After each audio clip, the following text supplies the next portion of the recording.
Permitting the inheritance of ownership wealth is catastrophically bad social policy. It is plainly unearned distribution of the value produced by work.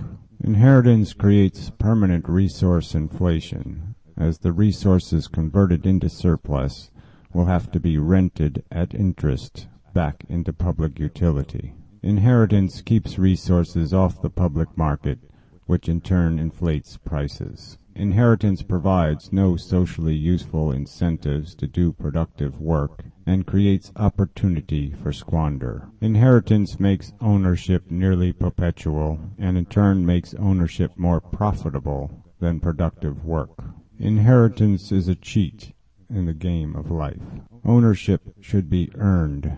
Privilege should be earned. Advantage should be earned. And birthright is not earning. Productive workers pay everyone's bills. They pay for every privilege, and they create the value behind every dollar the wealthy squander. Nepotism might be reasonable human psychology, but it is bad social policy.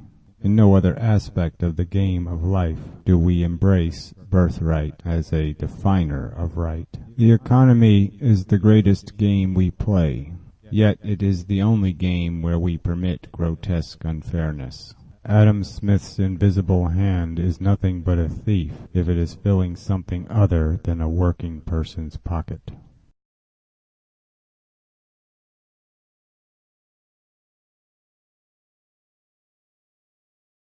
It is often quoted that life is a journey, not a destination. But does this really explain what life is? The metaphor is wrong in so many ways. It implies that life is to be experienced without the necessity of accomplishment, that life should just be played for the fun of it, that we should live life like a tourist rather than someone responsible for maintaining a location worth visiting.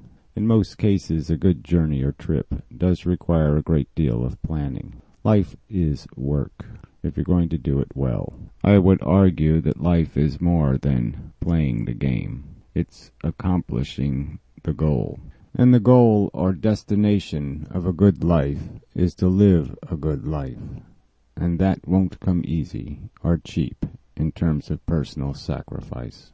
Your life is more than what you experience. It's what you cause to be experienced by others. Your life will have a function. It will produce an end net product in terms of your effect on yourself and the world.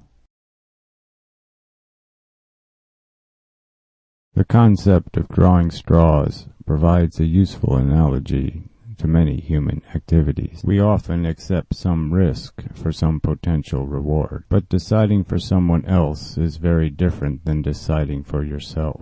Accepting a risk and assigning a risk are not the same thing. When you accept the risks of procreation, you assign the risk of procreation. The person you create will get the straw you draw. Risk must be justified when you're going to impose it on someone else.